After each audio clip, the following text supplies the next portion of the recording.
All right. Thank you, everybody. This is the August 2023 installment of the Microsoft Data Platform Continuity Virtual Group. With me today is Brandon Tucker talking about high availability alphabet soup, FCIs, AGs, DAGs, RSAGs, and probably a ton of other acronyms in there. Before I turn this over to him, though, if you are planning on going to the Past Data Community Summit this November, and I would highly encourage you to, it's one of my favorite shows. As part of the Microsoft Tech Groups Online, we now have the ability to give you a discount code. So if you are going, save some cash. MSFTUG150 will save you $150 off the 3-day conference pass. Be there. And by the way, if you can make it, go to Lowell's at 7 a.m. every morning when they open or whenever they open, because it's some really good breakfast. And with that, I am going to turn this over to Brandon. So if you want to share your screen, go for it. Awesome. Thanks a bunch, David. And hello to everyone out there. Really honored to be here. It's so nice to get back into the community and everything, and to be able to just share some of the things that I do and the things that I work on and the things that kind of get me up in the morning and that I have fun doing. So this one was near and dear to my heart. I've been a user and kind of like just on board with the whole always on bandwagon since its creation, and essentially kind of before it actually even RTM'd back in 2012. And we were kind of on the emergent side and really kind of got some good battle scars from playing with always on back in the day, back before it was even formally released. And so it's been fun to see the evolution of always on and what it can bring to the table and whatnot. So there's some SolarWinds branding on here. I apologize for that. This deck was made for a webinar that I did for SolarWinds and for my company. So we'll get that out of here. This is not a vendor pitch, so please don't feel like it is. But a little bit about me. So like I said, my name is Brandon Tucker. I'm currently a principal solutions architect with SolarWinds. I've been in the Microsoft SQL Server land for a little over 15 years now. What I really love doing about these types of opportunities and these types of engagements are to get those battle scars and then try to find some way in which I can turn that into a teaching opportunity for everyone else, both as a hopefully you don't run into this, but also a when you do run into this, maybe you're a little bit more well armed than having to stumble through all the stuff that we had to stumble through. I've been just about everything when it comes to database. I was a production database administrator for 10 years and helped to manage and run a team in the financial industry. I was a data architect in the open source world, done database development, data engineering as well. So kind of gotten a good smattering of a lot of different experience when it comes to database. I'm currently on the database products team at SolarWinds to help drive product innovation. Kind of wear a lot of different hats, but still at the end of the day, I love SQL Server. That's what I do. And my contact info is right there on this slide. I'll also have it at the end if you would like. Please feel free to shoot me an email, reach out to me on LinkedIn. Whether you have questions, if you have feedback on this session, I always love hearing feedback. This is the only way I get better. This is the only way this presentation gets better. This is only the third time I've given this presentation. And so anything that you have input-wise for it is very helpful for me. So without further ado, we're going to talk about what today is. So we're going to cover a little of a lot. And I like to say that we could easily have an hour session on each of these topics, and that is not a joke. I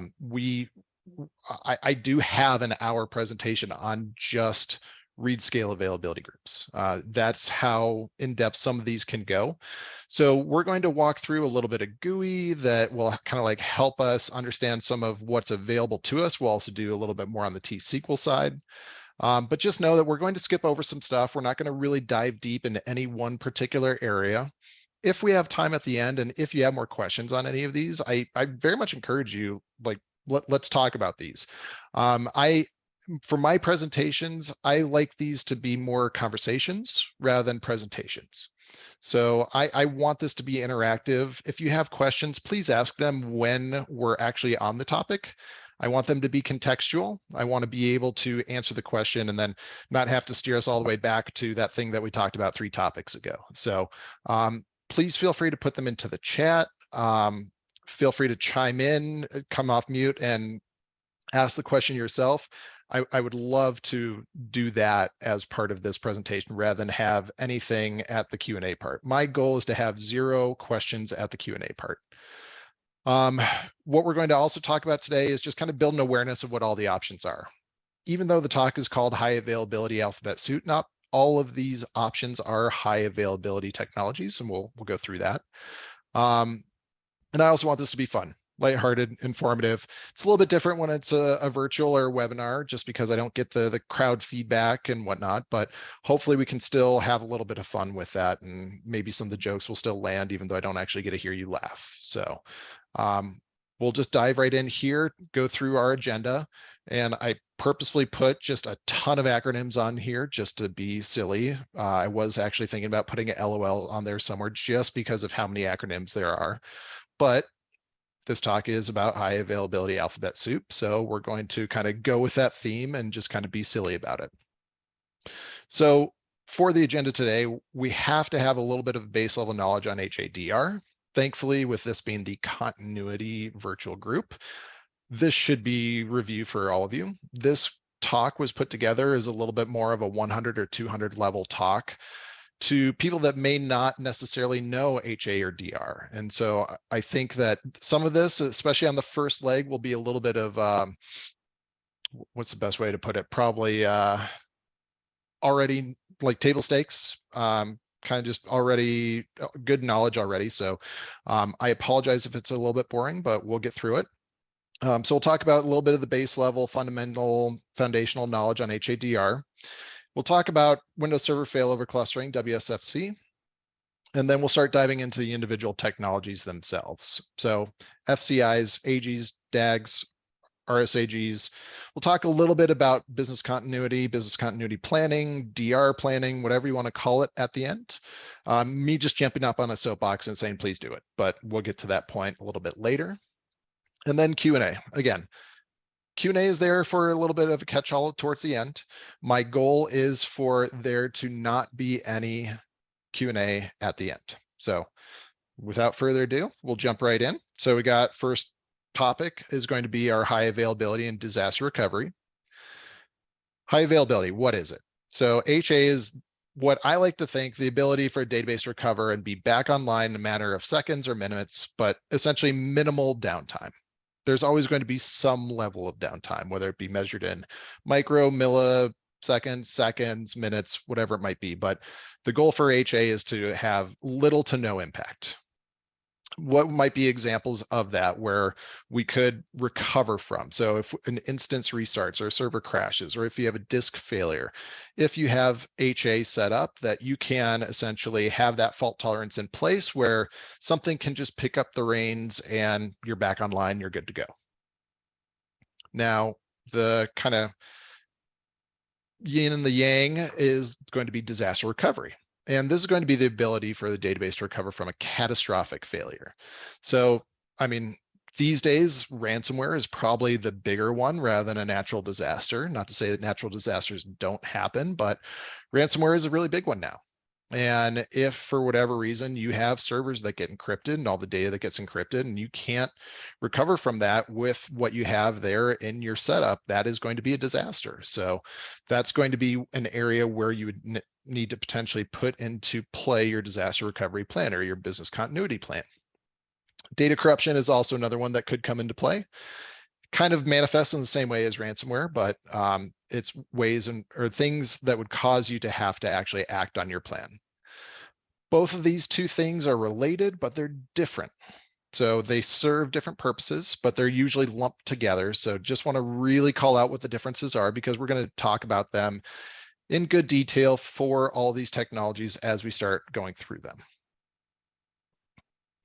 So next up, we have our Windows Server failover clustering. And this is essentially clustering, Windows clustering, whatever shorthand you want to call it. But this is the technology that allows us to combine multiple Windows machines, metal VMs, whatever it might be, to work together.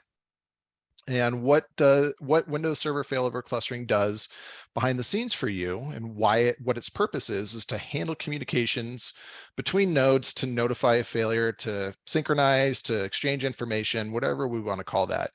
It's essentially managing all of that framework such that these nodes can work together as a team. And when they work as a team, we call that a cluster.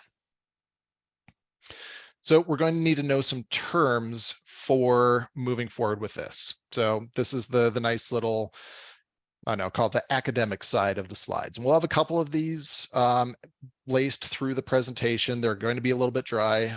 I apologize in advance, but we need to have at least a cursory knowledge on some of these.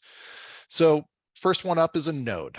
And a node is defined as one of those Windows machines, Windows hosts, that's participating in this cluster. They are called that. So you have a host that's on its own. As soon as it becomes a member of a cluster, it is now considered a cluster node.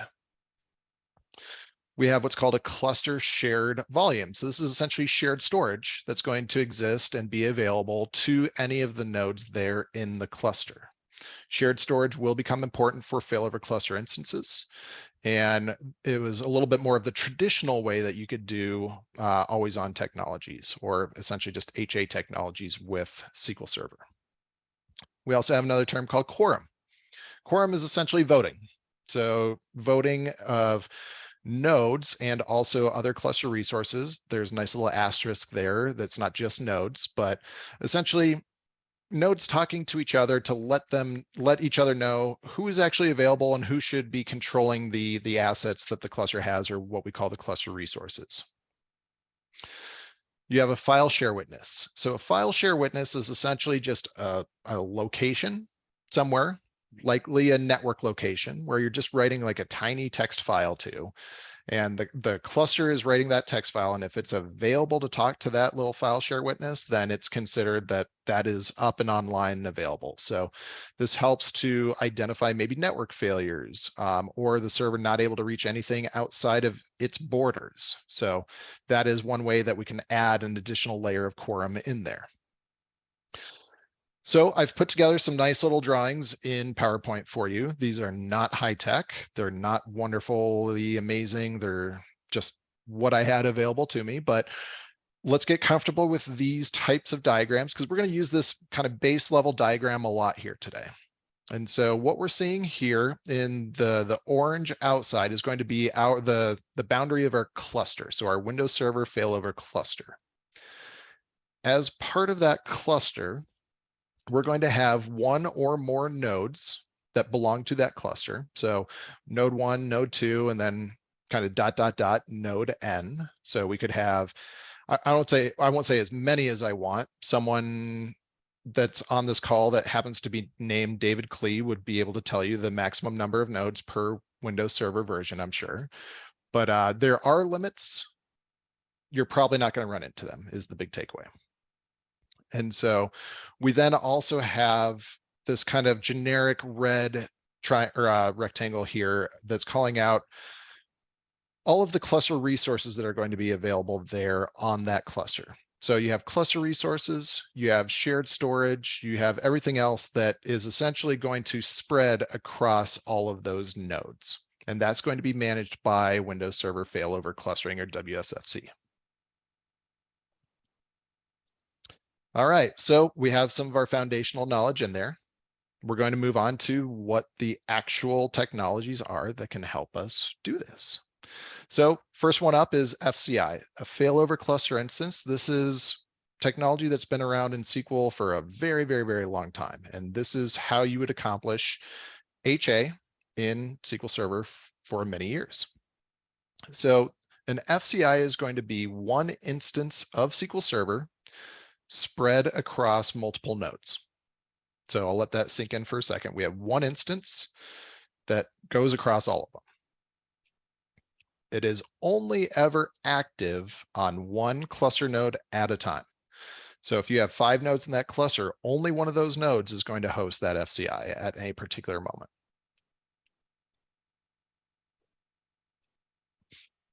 For an FCI, all of the data files that you, or database files that you have for that instance, they're going to reside on your shared storage. and you're going to have one copy of them. So as that failover cluster instance maybe moves from one node to the other, that shared storage kind of moves with it, but you're only going to have one copy of it. You also have one copy of server level objects. Well, server level objects, login, SQL agent jobs, all of those fun things that we have to manage. You'll have one copy of those with failover cluster instances.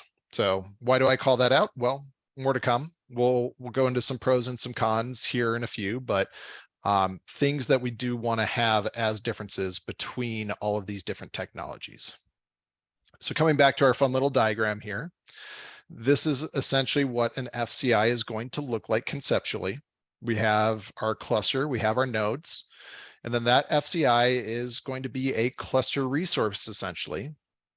And it's going to have databases inside of that instance that is the cluster resource. And then that's going to then go down onto your shared storage that exists. Again, one copy of that data and one instance that goes across all of these nodes.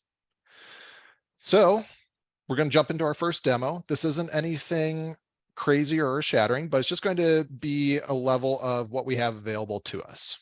And so once we actually create our cluster, we can add some tools here in Windows Server that will allow us to look into our cluster a little bit more. And so what we have here is the failover cluster manager. It is not necessarily enabled by default when you have your Windows Server installed done. You may need to add it as a Windows feature after the fact. But this is where you will actually form your cluster. So you can create that here in this failover cluster manager. We'll see that I have, oops, screwed that one up, been a while, but we'll see that I have this Win22 SQL 22-CLU, and that is the cluster name.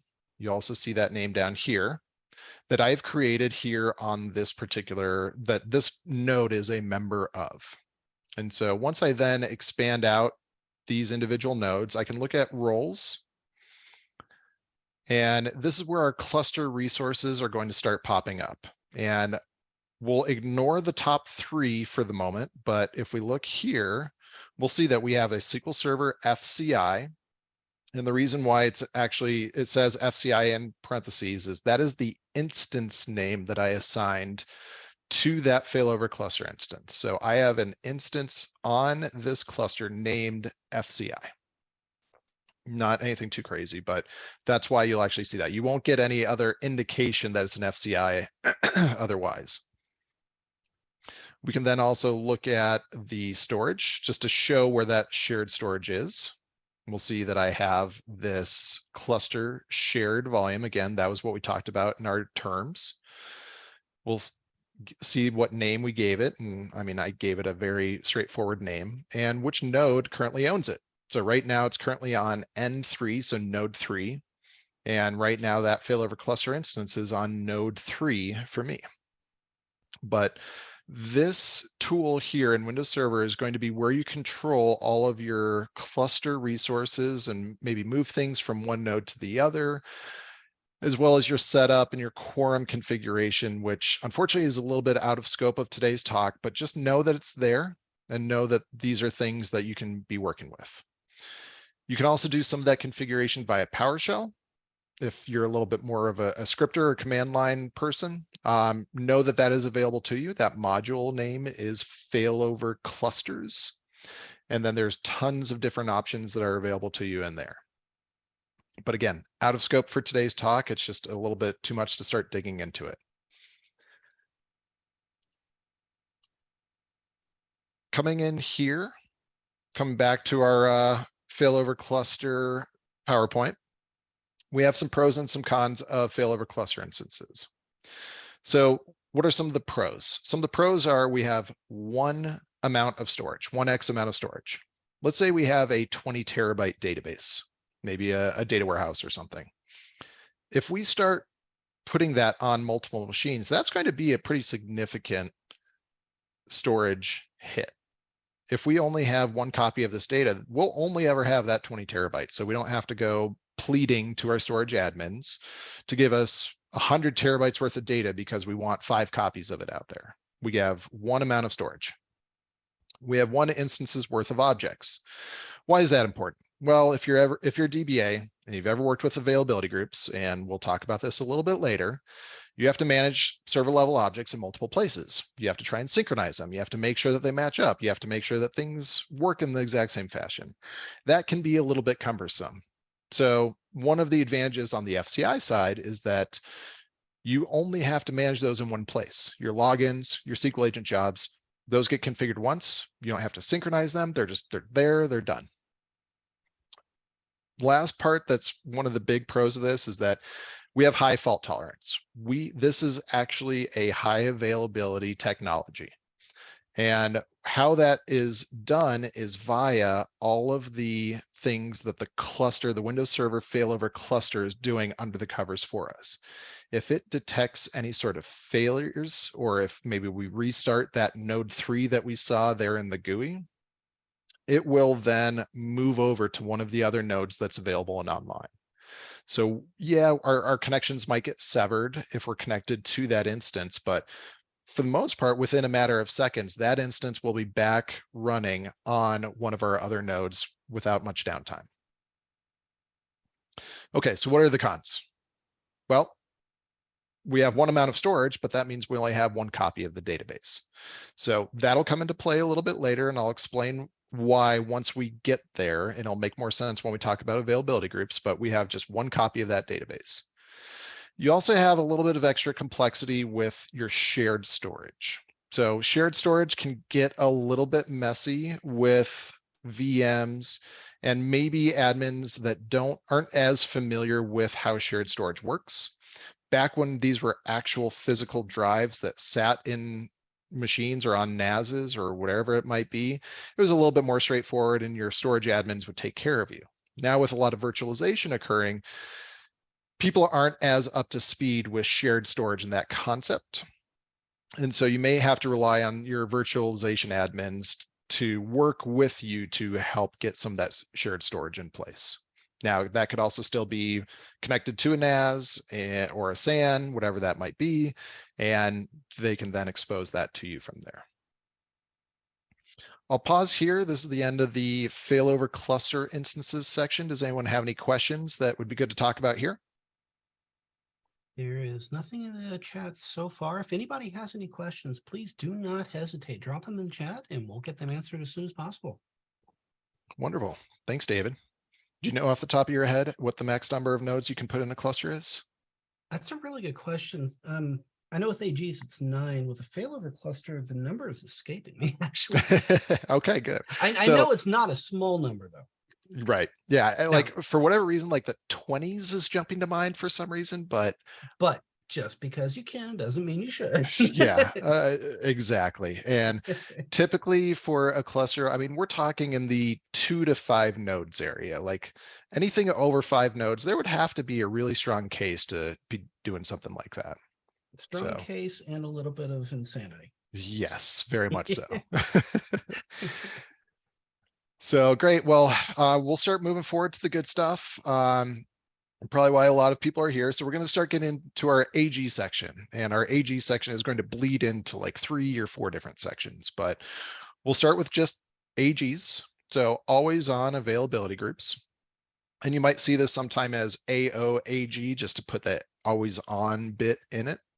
But AGs here, I typically like always putting a nice little definition in for some of these slides. And so I rip this out of SQL Docs or Books Online or whatever you want to call it these days. But walking through this definition, and this is straight from Microsoft, but availability groups provide database level protection by sending each transaction of a database to another instance, known as a replica, that contains a copy of that database in a special state.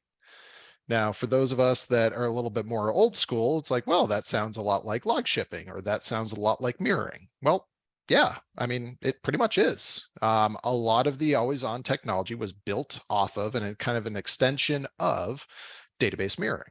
So think of that as you go through availability groups.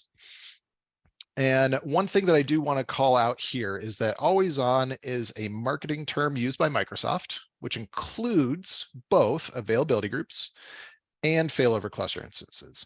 Always on is not a feature on its own. You'll sometimes hear people kind of maybe talk like always on and availability groups synonymously. They are different.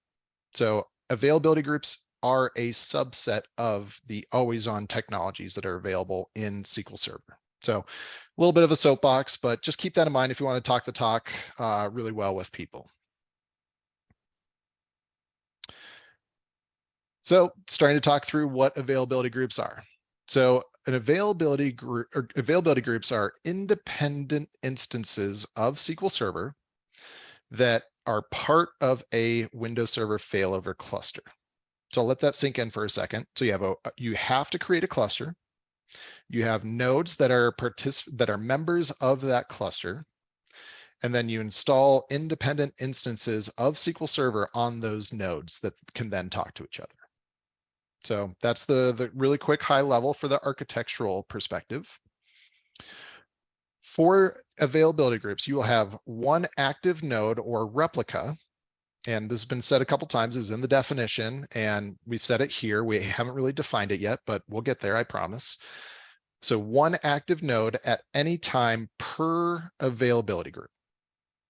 So you can create 5 availability groups on an instance, but only one of those instances is going to be active at any particular time for that particular availability group.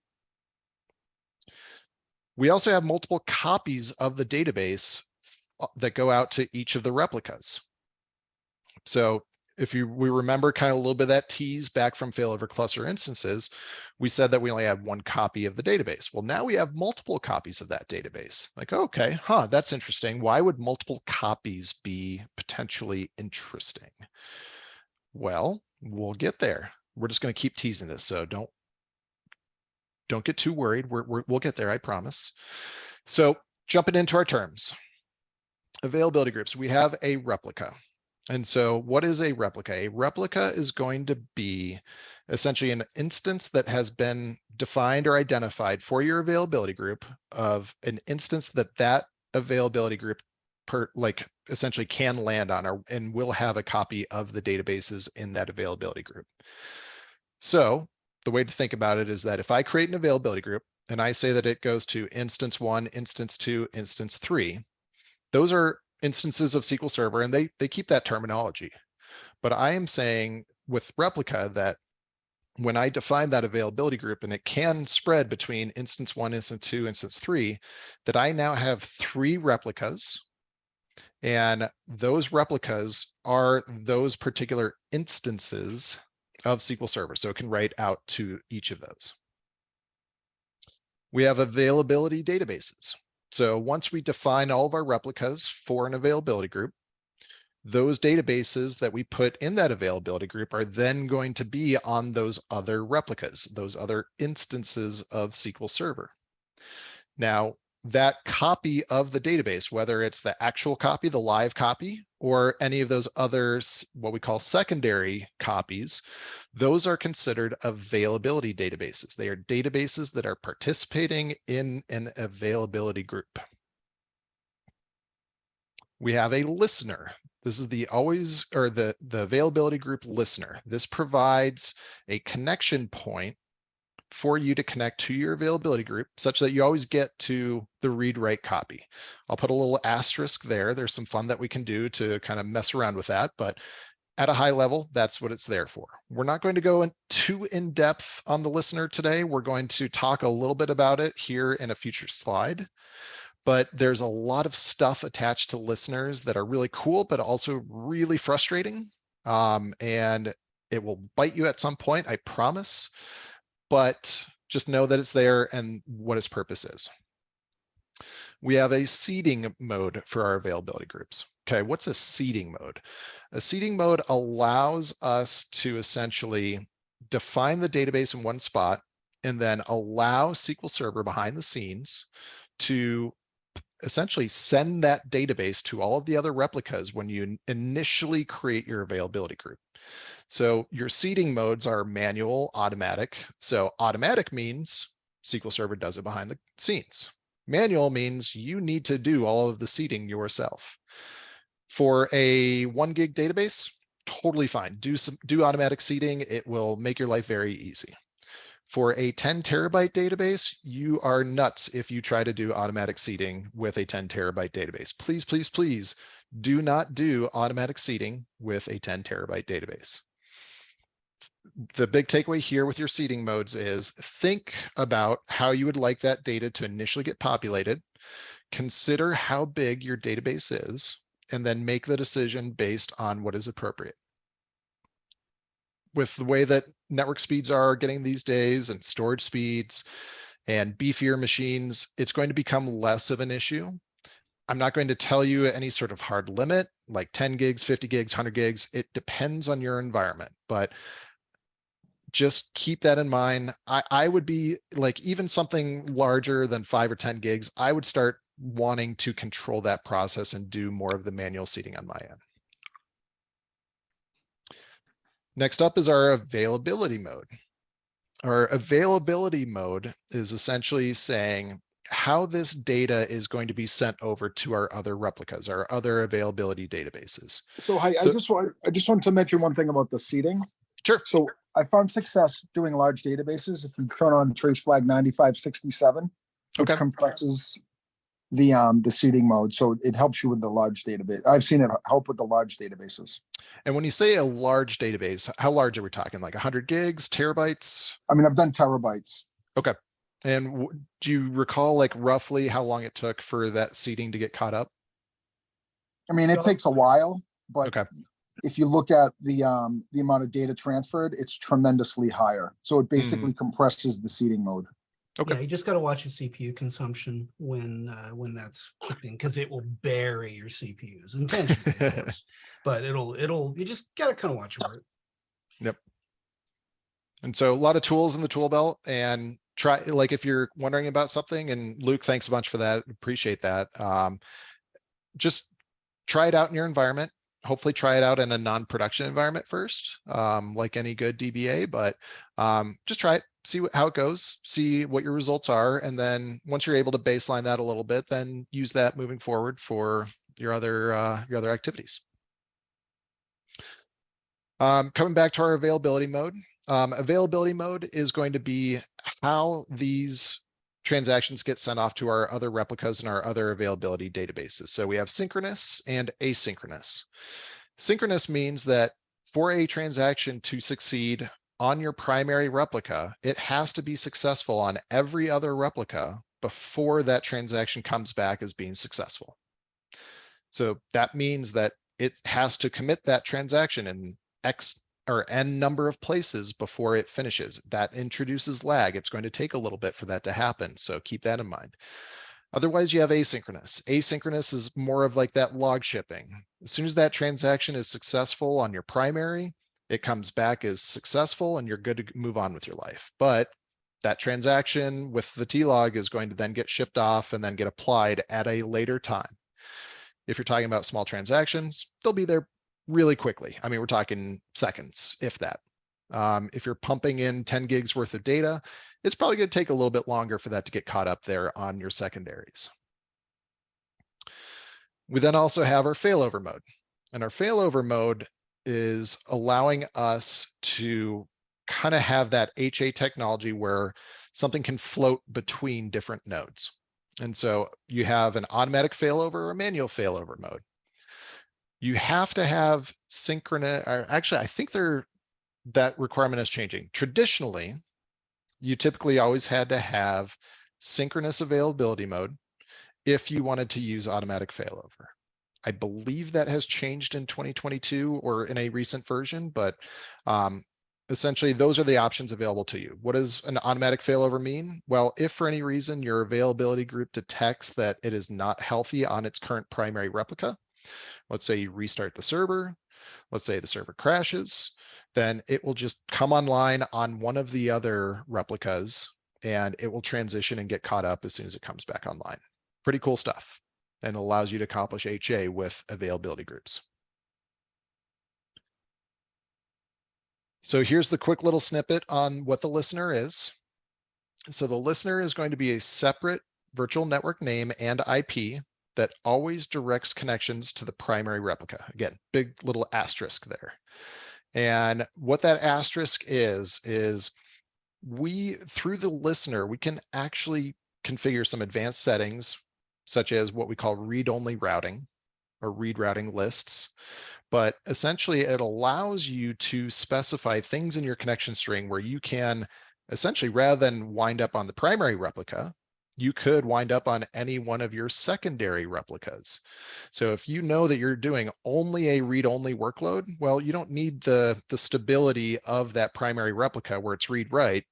I mean, if you have a read-only replica on your secondary, why not just query that? And so this is a great way in which people can offload some of their read-only workloads. Think of reporting, think of anything else that you might need to do to read data out of that database.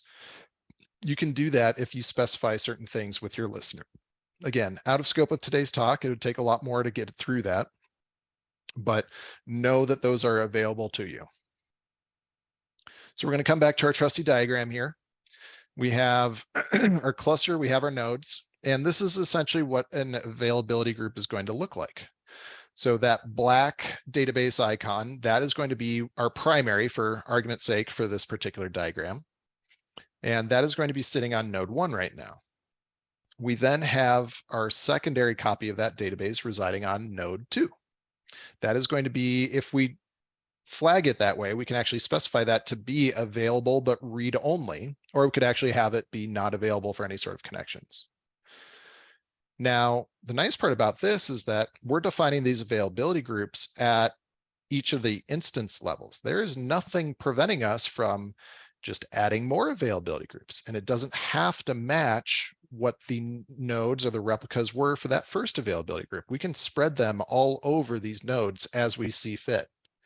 So we could have 5 availability groups that span node 1 and node 2. We could have 5 availability groups that span node 2 and node 3, and whatever flavor, whatever your heart's desire, whatever you can come up with, that's what you can implement here with availability groups. Pretty cool stuff. So we're going to jump into demo here real quick. We're going to create our availability group through the UI. And we're going to essentially script out and just show what's available to you in the UI. We'll get to a little bit more of some T-SQL scripts here towards the next section, but I have this database here called demo alphabet soup, and we're actually going to start from scratch. And I am going to create these databases wholly from scratch. There's nothing in them, just default settings, just a standard create database statement. And as I refresh this, we'll come over here and we'll see that I've created these 2 databases here, demo alphabet soup DB and DB RSAG. We'll get to that second one a little bit later. And then once you have those created, there's this always on high availability node here in Management Studio. We then have availability groups as well. You'll see that I already have 3 availability groups in there. We'll ignore those for today. But when you right click on that node, you can go to new availability group wizard. I'm not really that big of a scripter. I more like to go through UIs. So totally up to you on what your comfort level is. But we're going to essentially punch in a name here for our availability group. We're going to call this demo underscore AG1. We'll leave all the other defaults there. And we'll see that if we want to add this demo alphabet soup DB, it's telling me a full backup is required. Well, we need to just make sure that the database is backed up once before it'll actually allow us to put it in there. So I am going to run these backup database and backup log commands. I will refresh this little dialog, and we'll see that that now switches to meets prerequisite. So great. Let's go ahead and select that one. And now this is where I define my replicas. So I have node 1 here. See this little N1, that's our node 1. That is our first replica that we have defined. So the instance that I'm currently standing on. I'm going to click Add Replica here. And then I'm going to cycle to my node 2 that has a named instance on it. And that is going to be my second replica that is going to be part of this availability group. I'm going to come over to the listener because I do want to have the listener for this particular availability group. We'll give it 1433. We'll do DHCP for the IP, nothing too crazy. And we'll come back here. We'll see that we also have some of these configuration options for the availability mode and the automatic failover. So that's where you can find those. Right now, we're just going to leave it asynchronous and manual failover by not checking that box, but totally up to you on what makes the most sense. We'll also get some reminders down here as to what our current selections mean in the context of the availability group. So it gives you some pretty good feedback as to what's going on when you walk through this wizard. We'll then click on next. Here's where it talks through what our initial data synchronization is going to be. We can do automatic seeding. We can do a full backup and log. We can join it, or we can skip, essentially, if we're going to do our own. So for now, we'll just do automatic seeding to make it easy because we have this tiny database. And then it's going to run through some checks here on making sure that everything looks good. Got greens all the way through. This is going to give us a full breakdown on everything that's going to happen here. And what I'm going to do is I'm going to script this out rather than just click buttons here. If I were to click at the next or the finish button in here, it's going to have a nice little GUI that shows kind of each and every step as it occurs. But let's review the script a little bit and just see what it's doing under the covers. We're going to create an endpoint. These endpoints allow for that communication between the availability groups. We're going to start an extended event that's called Always On Health. It's pretty standard, but that's going to track always on events that are coming through your system. We're going to get that endpoint created on our secondary replica as well. So all of these replicas need to have those endpoints created in order for it to be functional. They need to have their communication. We're going to get the extended events set up on the secondary replicas as well. But now we're getting down to the good stuff. This is where our actual create availability group command resides. So we see the name that we gave it. We see that here are the replicas that we defined, as well as how we're going to initially seed that availability group. You'll see that this is where that seeding mode pops up right here, that seeding mode automatic. So coming back here, we'll go ahead and run this. We're currently standing on that primary replica, our node 1. We'll give that a run. Came back pretty quick, so that's always good. We're going to then add our listener. So this is the add listener command. Because we chose DHCP, this is super easy and super straightforward. So nothing too crazy there. That'll take a minute because it is having to register that network name behind the scenes with the cluster. So it is a little bit longer for it to come back. We'll give it just a moment here. Great. And then we have these commands. And so these are essentially the commands that we need to run on the secondary to lock in the fact that we've created this availability group. Right now, we've defined it only on that primary replica on node 1. We need to let node 2 know, like, hey, here's the metadata that is available that you need in order to understand what's going on with the environment right now. So we're going to essentially use that same availability group name, and we're going to say join. So join your availability group. And if we look at our availability groups and the state of them right now, we'll see here on node 1 that we have demo AG1 in there. But if I check my availability groups here on node 2, it doesn't know anything about that demo AG1 yet. Well, let's change that. So let's run this. Came back super quick. And if we refresh our availability groups, we see that we now have demo AG1 in there. We did automatic seeding, so it's going to bring that database over. We don't have to do anything on our end to restore that database or do anything crazy to get it over here. We can see that because it's a tiny database, it is already there. Done. Our availability group's created. End of session. Go forth and prosper. Kidding, not really. But this is all that we need to do to set up our first availability group. So we have it set up, it's running, it's functioning, and we're good to go. Any questions with the demo and what we just did?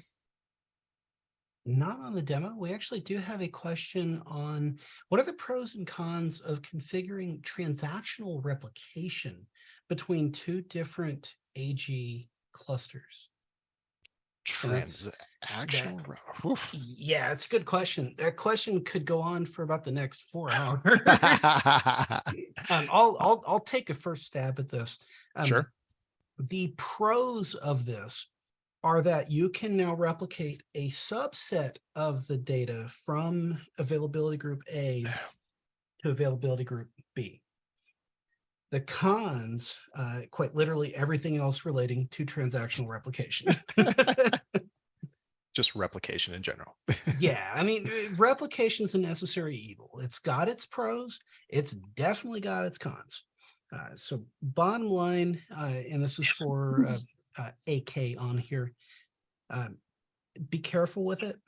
You know the nuances with any sort of replication, but if you just need to replicate a subset of your database tables, I think that would work just fine. I would still say, you know, when what he's going to talk about here in a minute with this, which is distributed availability groups, if you need to replicate everything, that's probably a better option. So with that, I'll let you get to that when you're ready. Yeah, definitely. And wholly agree on that one.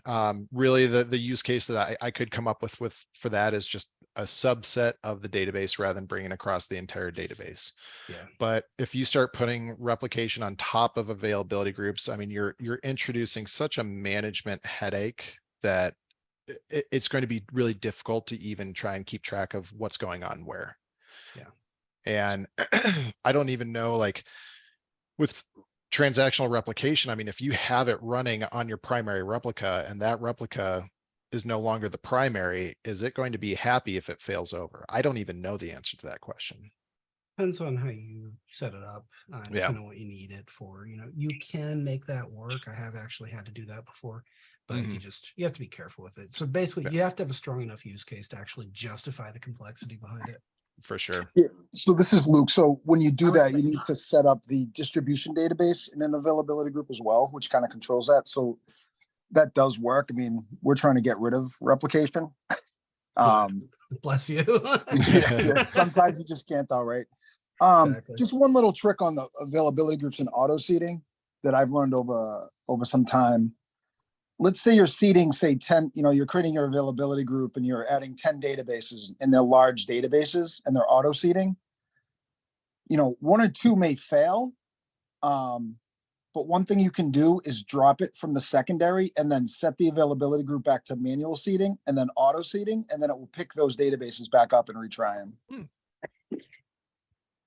So just the whole notion of switching the seeding mode will kind of kick it into gear. Correct. Exactly. Yeah, exactly. It forces it to kind of re-pick up the pointer and go, oh, I haven't done this yet. And then yeah, which is nice. Great to know. Yeah. Perfect. Any other questions while we're here? I think that was it so far. Okay, great. So that's the end of this one demo. We'll jump into some pros and cons for availability groups. So what are the pros? You have both HA and DR options with availability groups. So by setting that failover mode to synchronous, you have achieved high availability.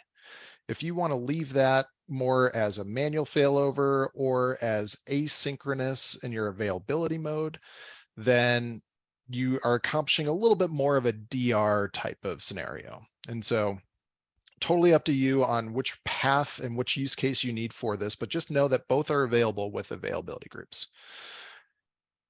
Something that we touched on with the listeners, all of those secondary replicas that you have that have potentially read-only copies of that database available, all of those could be offloading opportunities for reporting or anything else that does just a read-only workload against that database. But if it does anything where it needs to write something, if it needs to write an update date or anything along those lines, it's not going to work. So just keeping that in mind, that a read-only database exists for you if you so desire, but it has to be read-only. Well, what are the cons? So the cons are going to be multiple storage hit. So again, coming back to our 10 terabyte database example, if you have 5 nodes in your availability group, you're now going to have a 50 terabyte database rather than a 10 terabyte database. You also have to manage synchronization of server level objects. So logins and jobs are the big ones. There are definitely more that need to get managed, but those are typically the ones that trip people up. You have some knobs and some levers that you can turn to manage that a little bit better. You can foray into things like contained databases, or a little bit more newer technology, contained availability groups that help to try and solve this problem. Out of scope of today's talk, but just know that those technologies are available to you. You do also have a little bit of extra management overhead with data movement. So essentially based on how you configure your availability groups, and unfortunately, again, this is out of scope of today's talk, but data movement is crucial when it comes to availability groups. So depending on what has happened with your availability groups, you may need to pause or resume data movement. And what is data movement? That's essentially applying transaction log entries on your secondary replicas. And so if that's paused, it is not keeping up. And it's also building your transaction log on your primary replica. So potential risks on both sides. And so just keep that in the back of your head, that data management does need to be monitored in some fashion to make sure that everything is still flowing appropriately. All right, now we're getting to the exotic stuff, the fun stuff. So we're getting to DAGs. So distributed availability groups. They are a little bit newer of a technology. And yes, we're going to start foraying into pop culture references, so don't mind me. One of my favorite movies here, but every time I see DAG, this is exactly what I think of. But essentially a DAG is an availability group that spans multiple availability groups and Windows Server failover clusters. So I'll let that sink in. It's an availability group that's sitting on top of availability groups. We now have some new terms. Yay, new terms, yay. So for distributed availability groups, the first one that we have to know and be aware of is what's called the global primary. So think of that as the primary. So it's the primary replica of the primary availability group. You then have what's called the forwarder. And the forwarder or forwarders is going to be the primary replica of any of the secondary replicas or secondary availability groups of the DAG. I know this is like, even just talking through it, it's a little bit difficult to communicate. This stuff is a little bit complex to talk through and really wrap your head around. And this is one of the cons later on, tease for later. This technology was introduced in SQL Server 2016. So if you're 2016 or higher, you have the ability to create distributed availability groups. So, okay, talking through this here is great, but let's get to our diagrams, and this will help to make things a little bit more clear. So this is how a distributed availability group is going to function. So we create 2 availability groups on different clusters, and then we define a DAG that then essentially bridges those 2 availability groups. And we're trying to ask well, so what? Why would we do that? Well, the great part is that if one of those failover clusters lives in New York and one of those failover clusters lives in Denver, historically, we would need to potentially put all of those nodes in the same cluster that stretches those geographic regions. Call that a stretch cluster or a geodispersed cluster. That was not fun to do. I can tell you from personal experience, it sucked, but we did that. Nowadays, we can create those individual clusters in each of those geographic locations and then just put a DAG that sits on top of them. So a much better experience. So if you look up the documentation on how to set up a DAG, you're going to try to do it and you're going to fail. I'm just going to tell you, because the choreography sucks. It is not intuitive. It's difficult to wrap your head around. And I still have to come back to exactly this slide to remind myself how to actually pull this off. So we'll walk through the steps and then we're going to show you in a demo. So don't feel like you have to commit all this to memory right now without seeing how it actually works. But here are the very specific steps on how to set a DAG up successfully. So you're going to set up your first availability group with the databases in it, which we've already done in our previous demo. So we're good there. We got that. We're going to set up our second availability group that's in the other cluster without any databases inside of it. That's the important part. You set up a blank availability group essentially. Okay, so we've done that. Great. Now what do? We need to define the DAG on essentially the primary replica for availability group 1. So we've essentially put that metadata in there so it now knows about it, and it now knows about what its other availability group is going to be. We then define the DAG on the primary replica on availability group 2. And then we restore our databases on the availability group 2 replicas. We then join those databases to availability group 2's primary, and then the secondaries. And then we confirm the data flow is actually happening. So again, this is our whole data movement, data flow, making sure that things are functioning as expected, because as of right now, there's not great feedback in Management Studio. I hope that they've changed something, and I actually didn't double check this before the demo today, but when I first put together this talk a little under a year ago, when you try to look at a DAG in Management Studio, it just breaks. Like it just can't handle it. So we'll check and see if they've improved it since the most recent release, but there's not great feedback for DAGs in the product as of today.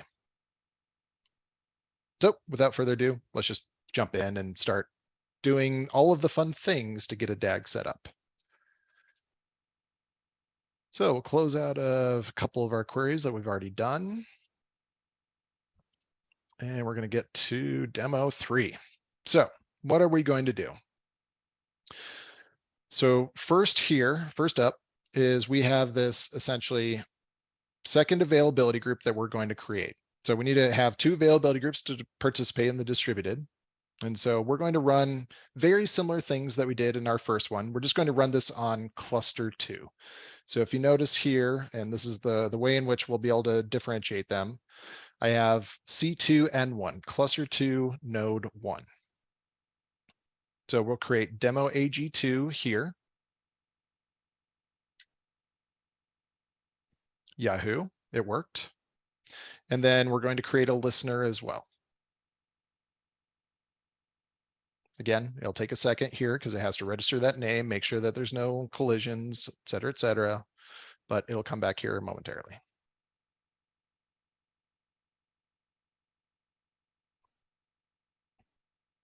Okay, we're good. And if we then pull up our cluster 2 N1, let's just make sure and show that we did create that. So we have demo AG2 on here now. So that's good. It's exciting. Well, what's in it? No databases, so there's nothing in there yet. Again, a blank availability group as the second one. That's what we have to do to make this work. So now that we've defined that availability group on C2 N1, if we remember from our availability groups, we need to essentially get that second node or secondary replica for that availability group talking back to that availability group. So we don't have it showing up here on C2 N2 yet. As soon as we run this command, we'll now have that there. So we now have demo AG2 here on C2 N2. Same thing we did in the previous demo.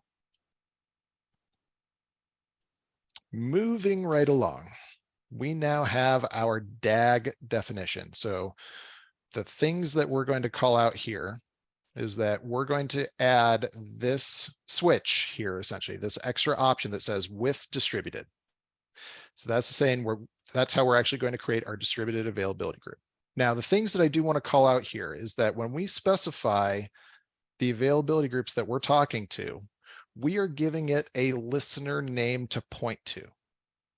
So if you put things together here, you'll realize in order to get DAGs to work, you have to have listeners on them. That's why we created a listener on the previous one. That's why we created a listener on the most recent one.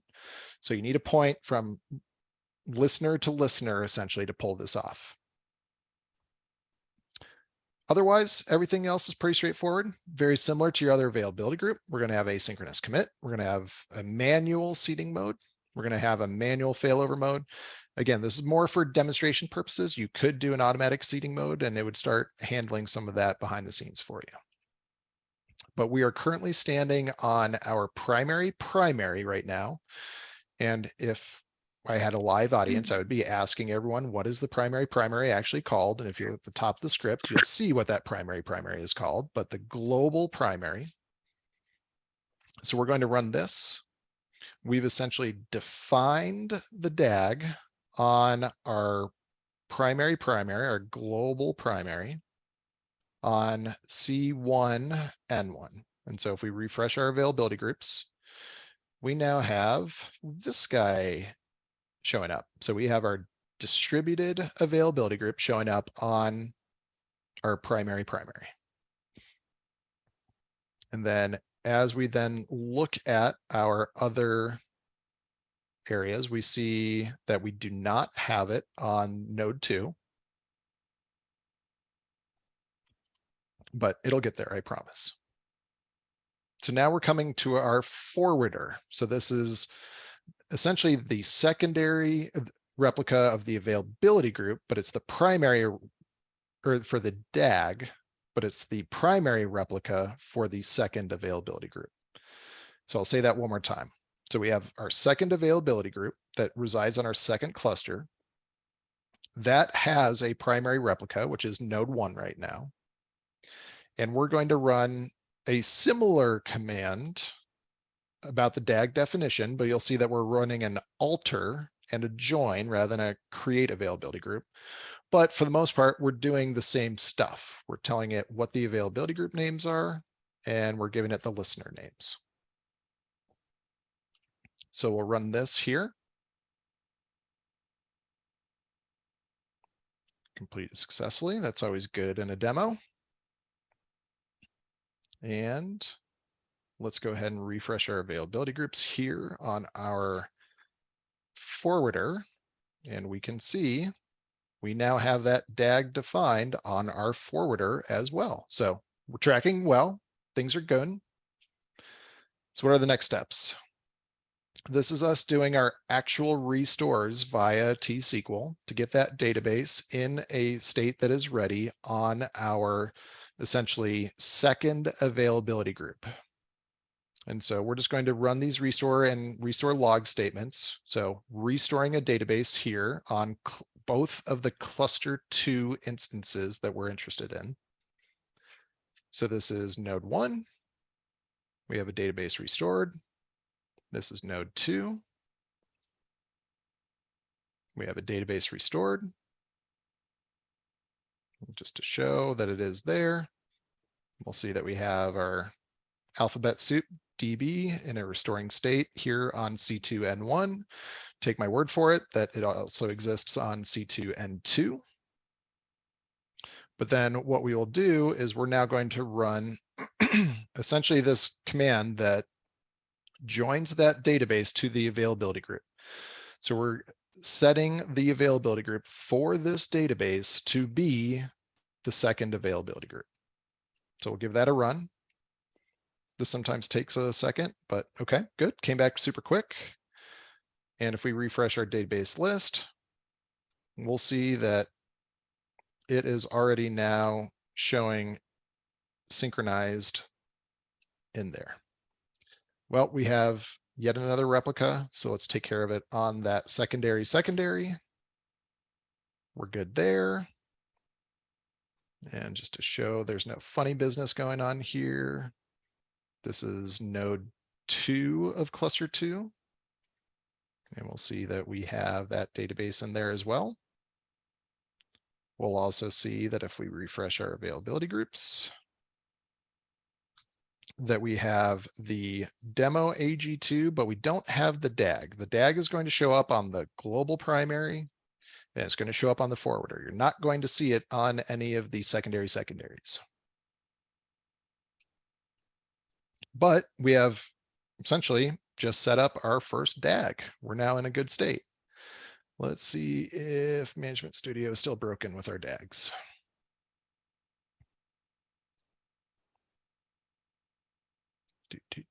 So we have demo DAG here. And if I click on it, it used to break. Let's see if it still breaks.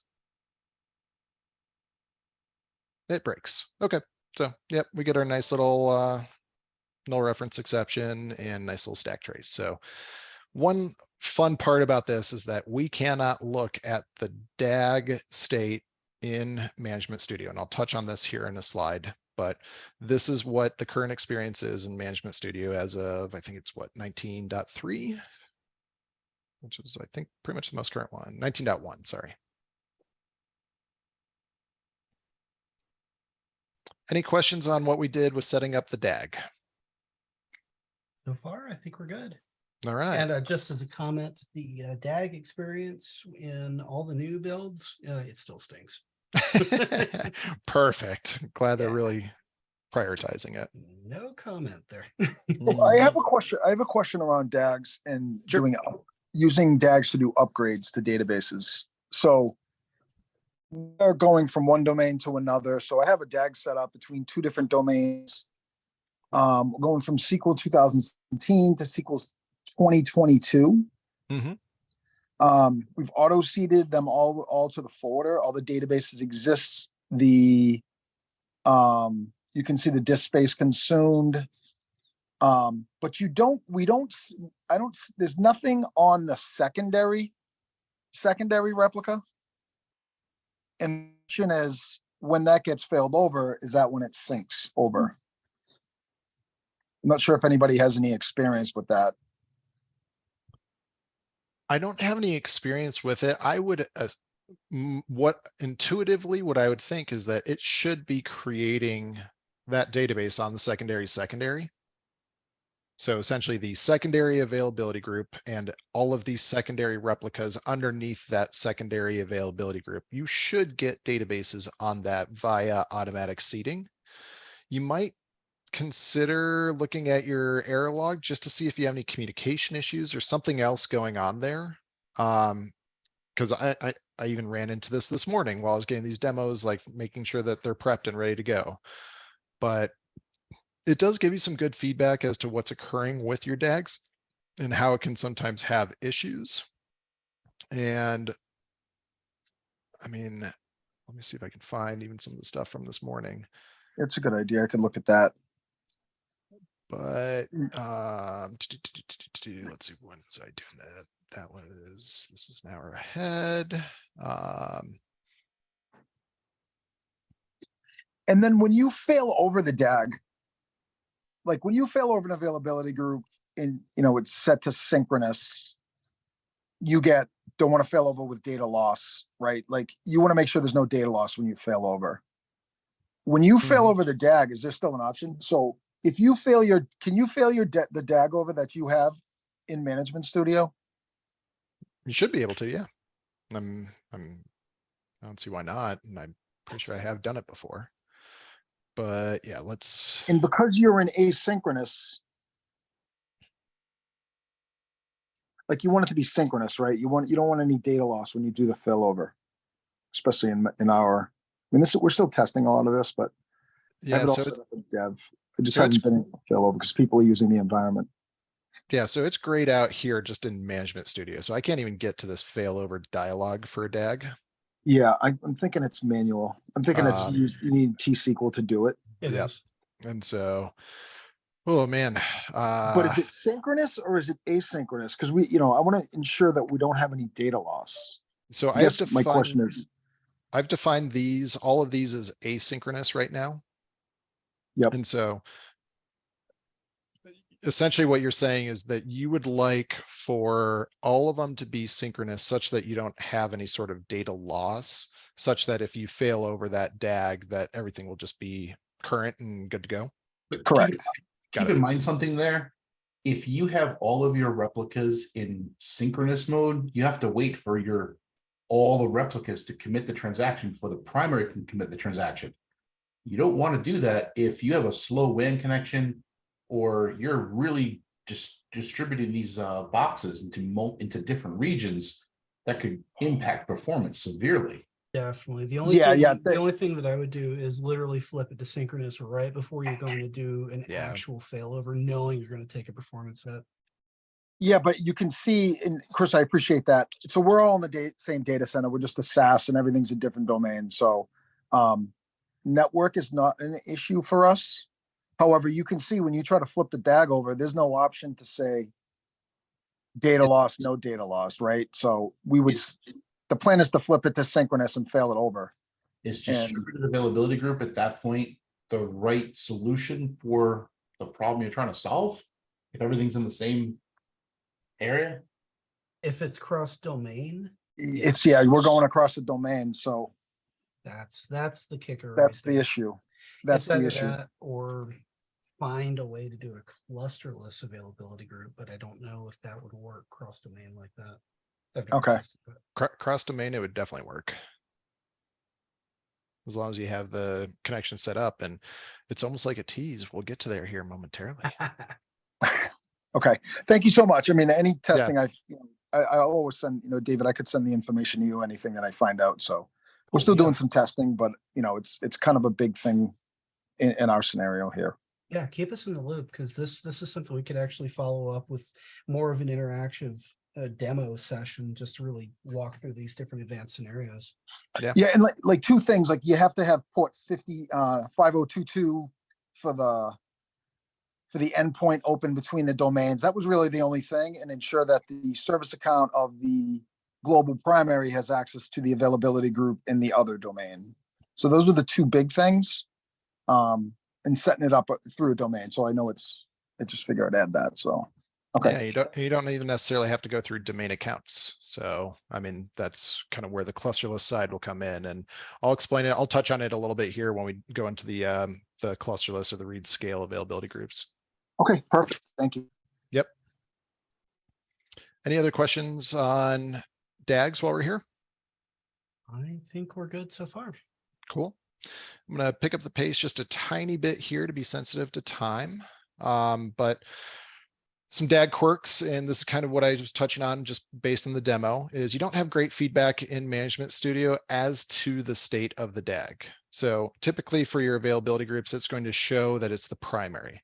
Well, for a distributed availability group, it's just going to say distributed, regardless of whether or not it's the global primary or if it's the forwarder. So not a great experience right now. Hopefully it'll get a little bit better over time. You can't pull up the dashboard. It's just going to break, as we saw. So definitely consider using the DMVs or a third-party tool as needed to help monitor these things. Make sure your stuff is working. Don't just assume that it is. So make sure that you do that follow through after you define your DAG, that everything's working as expected. Pros and cons of the DAG. So pros, removes the need for stretch clusters. It's a great DR option. And I think if I remember correctly in 2022, I think you can now do that synchronous option with DAGs. So it can be a little bit better of a DR option. It's still not going to necessarily achieve HA, but you're not really connecting to a listener for a DAG anyway. It's more there to orchestrate data movement. It's not really there to provide a user front end. What are the cons? Inception-like complexity. Like it's just trying to keep the term straight and remembering what's where. It's really difficult right now. So make sure that you have the right use case for DAGs before you start foraying into them, or go through a lot of motions with playing around with them to get to the point where you're comfortable with them. And again, there's not great feedback today in the tools. So just keep that in mind as you go through this. Now for our last guy, read scale availability groups. We could do a whole hour session on this, and I do have a full hour session on this, but essentially read scale availability groups, they are clusterless. They can span different operating systems. They were introduced in SQL Server 2017, and they do exactly what they sound like they do. They are a availability group that can go in between nodes that are not a part of a cluster. So we're just going to dive right in here. This is going to be a really quick demo. And this is going to be me just setting it up here in the GUI. I could do it very easily through T-SQL as well, but we'll grab that second database that we created, this demo alphabet soup DB RSAG. Say that 5 times real fast. And what we'll do is when we go into this availability group wizard here, we'll see that we have another option in here available to us. So when we define this, we're going to say demo RSAG and see how there's this cluster type. We can actually change that cluster type to none. Well, that's exciting. We'll click on next. We'll grab the second demo alphabet soup DB RSAG. I'm going to add a replica, and that replica will be this IP, and I'll explain why in a little bit, but there's a fun little tease there. So it's going to pick up that server instance, this AUS Cloud SNG 822. We'll leave all the default settings. We're not going to define a listener. We don't need one right now, but just want to walk through getting this set up. We're going to do automatic seeding just to keep things quick and easy. Don't need to do restores on other places right now. We'll click next and we'll script this out.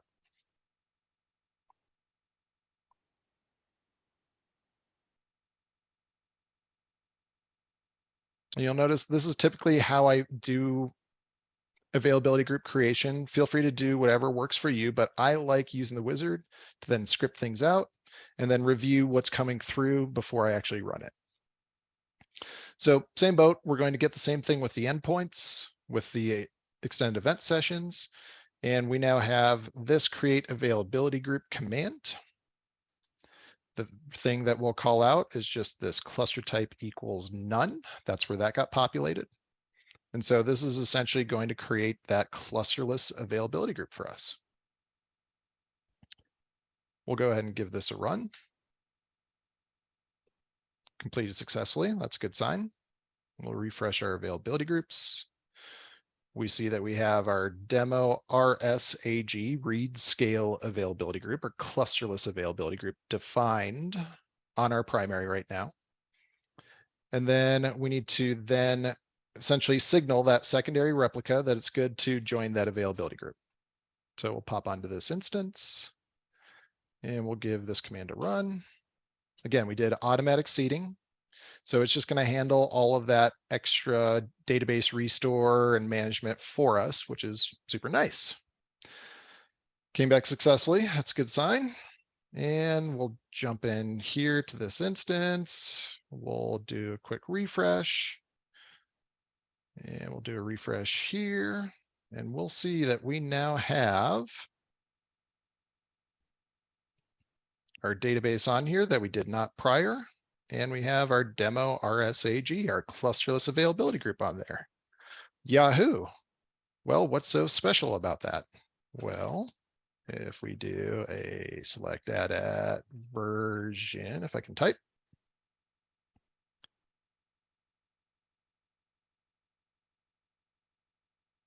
We just put that availability group pointed at a Linux instance that exists not in any cluster because a Linux node and a Windows node in a cluster wouldn't make any sense.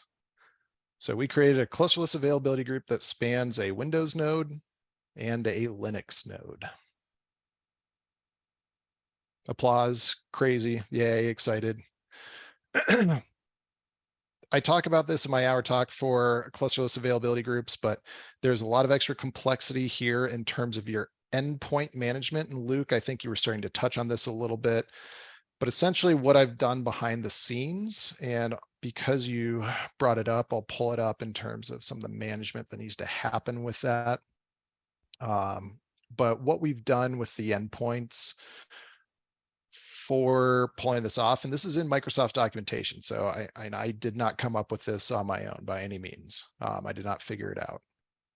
But what we'll need to do is essentially set up endpoints that are encrypted with a master key, that have a certificate, and then we define that certificate here, or encrypt that endpoint with the certificate. And then we create essentially some logins and some passwords that then tie and use those creds to do that communication. So we've done SQL logins in order to pull off that endpoint management between Linux and Windows. But what I had to do is I had to create these certificates on my Windows machine and then bring them over to Linux and then restore those certificates there on the Linux box as well, such that the certificates were the same, such that the endpoints could talk to each other. So that's what's going on behind the scenes here. But we created a nice little clusterless availability group in that short amount of time between Windows and Linux. So Yahoo. Quick pros and cons for read scale availability groups. No clusters required. Got multiple operating system options. We just saw what we did. There's going to be no fault detection. Windows doesn't know how to speak Linux. Linux doesn't know how to speak Windows. There's no cluster in between them that can manage that communication. So if something happens, it's just going to have that fault, and that's that. So this is a great DR option. You're not going to really have much of failovers and whatnot going on with that. All right, here's the quick little soapbox thing, and I'm really glad that I'm giving this presentation to the continuity group because you guys get it. Woohoo! But essentially, business continuity planning can sometimes be annoying. It's time consuming. It's extra cycles. You seem like you're spending cycles doing something for nothing. But business continuity planning, and this is just a random definition I pulled online, it's the process of creating systems of prevention and recovery to deal with potential threats to a company. In addition to prevention, the goal is to enable ongoing operations before and during the execution of disaster recovery. Please do this. The downside dramatically outweighs the cost and time savings. I have been a part of a disaster. We actually declared a disaster for my financial company for Hurricane Sandy, and we were in a disaster. I mean, and we followed our plans and they worked. But if you don't have these plans in place, if you're hamstringing your DR machines, if you're not kind of putting the cost in for a DR machine or DR setup, you're going to get bit by it at some point. So please do this. End of soapbox. I'm done there. And now we're to the QA section. So hopefully we don't have a whole lot of Q&A, but I'm going to advance past this slide so that we at least have my contact info up there if you would like to reach out to me. But otherwise, what do we have question-wise? I think that's it. You've done a really good job of answering everything that's come across so far. Great. If there's anybody watching the recording on YouTube afterwards that has any questions at all, please do not hesitate to reach out to him, reach out to us at the virtual group. We're happy to answer your questions. And honestly, if you ask a really good question that we've never heard of before, we may actually just put together a presentation just so we can answer that in detail for you. Call us weird, but we actually enjoy this stuff. Suckers for punishment, that's for sure. Well, we've been a part of so many disasters, either for companies we worked for, companies we contract with. People treat us kind of like a 911 service sometimes. Yeah. It's one of those things, you always need it, but most people only realize it after the poop hits the fan. So this is why you do this stuff in advance. So you can say, yeah, we need to fail over. Okay, yeah, we tested this last week. No problem. And you're familiar with the actions you need to take, because doing it when you're not stressed is great. Having to have that muscle memory when you are stressed, it's kind of required. You don't want to be coming up with this stuff on the fly. Exactly. Cool. Well, I don't think we have any more questions. So, hey, thank you all for attending. If you're watching this after the fact, thank you for taking the time to make it all the way to the end of a recording. And we really appreciate it. So, Brandon, thank you very much. And we will see everybody at next month's session. Thanks, everyone. Thanks for the opportunity. Thank you, Brandon. Appreciate your time. Thank you.